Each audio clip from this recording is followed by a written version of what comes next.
One shape, endless possibilities. Meet the C-shaped design that can pretty much do it all. A fire feature, a candle, a planter, you can nestle them together, make something that's uniquely yours. Let's bring this vision to life. We'll start by crafting these sleek, curved forms from concrete. Then we can explore how we can transform your outdoor space.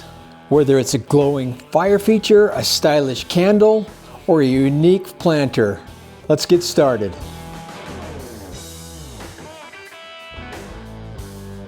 Welcome back to Timber West Design, where we talk timber, shade structures, and outdoor living. Here are the supplies you're going to need for this project. Some Cementol cement mix, some water. You need a silicone bowl to mix it in, or some sort of bucket. You need a scale. This is a 4-to-1 ratio of Cementol to water, so you need to be able to measure that. You need to be able to mix it. So I love this drill mixer, it does quite well.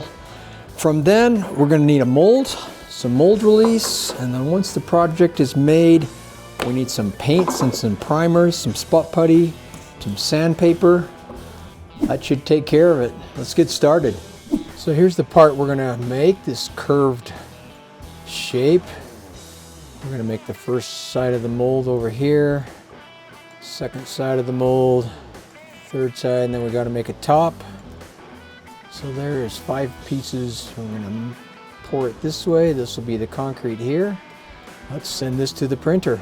It's always exciting to watch the 3D printer in action, seeing my creations come to life. I can't wait for this to be done so I can show you the next step. The molds are done from the 3D printer.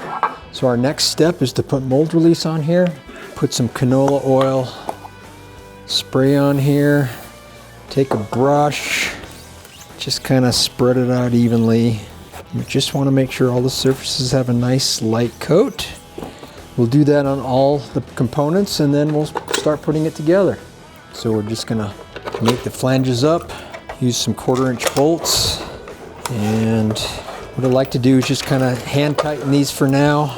Don't snug them up until we have the whole thing put together. And we'll get to that point. I'm going to drop this middle section in here. There we go.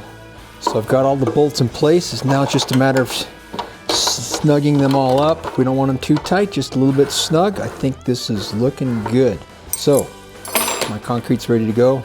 It's about 7,400 grams of Cementol, which is a decent amount of cement. So we're going to go outside and mix this.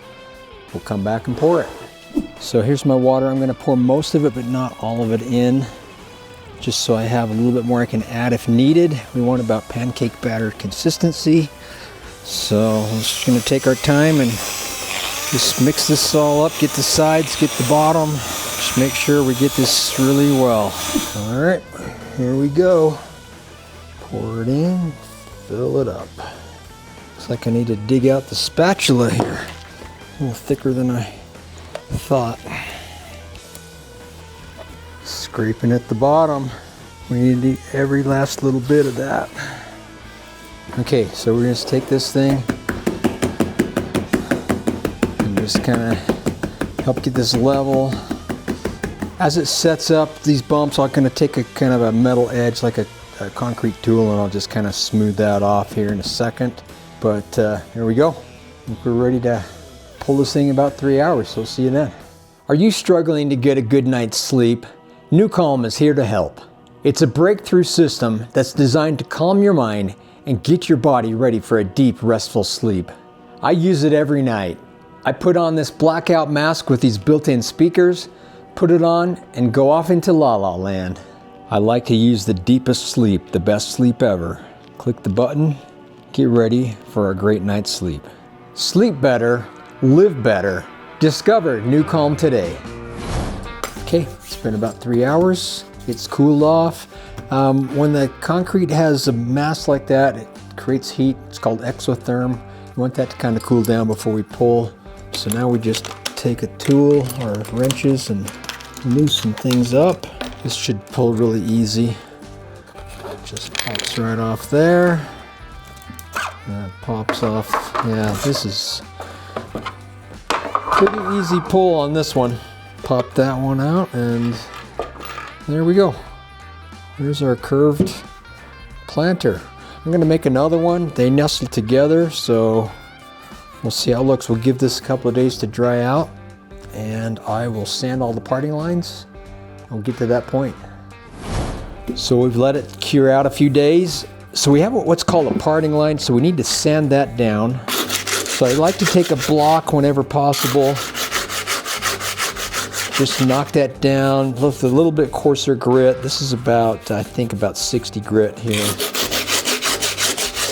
And we're just gonna get this smooth. I also have some 150 I can use for some areas that don't have as much to sand. But we just want to get it all so it feels smooth and get it ready for primer.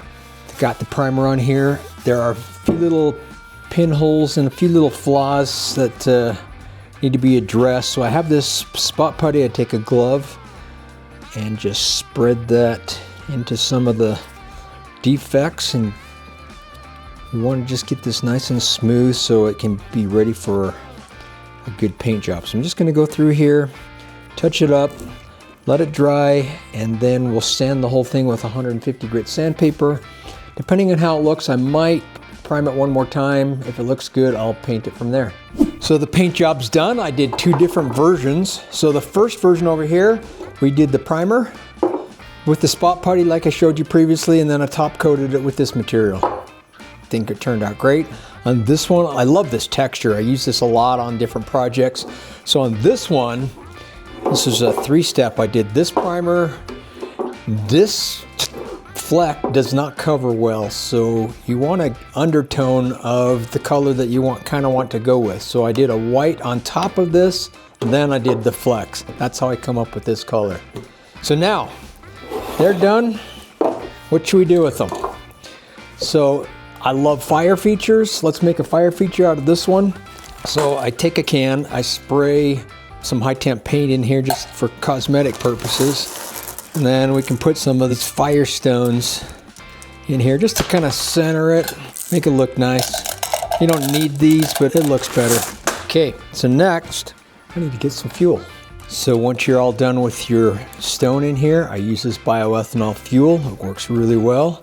Pour some in here and we'll light it. Fire is just awesome. It's soothing, fun to look at, gives you a little bit of heat. Another thing we can do with this thing is we can turn it into a planter. Drop a plant in there, voila, you're done with the plant. Also, we could make it into a candle. Possibilities are, you've got a lot of possibilities. I'm gonna move this aside here because when we nestle them, I don't want to burn the plant, but the idea here was you could stack these and make a few of them, change the colors up, kind of do whatever you want. You can make them all fire, make them all plants, make them all candles. If you like the projects on my channel and you'd like to make your own, I'm making the molds available as a digital download so you can get them, get your 3D printer, print your own molds, and create your own concrete projects like this.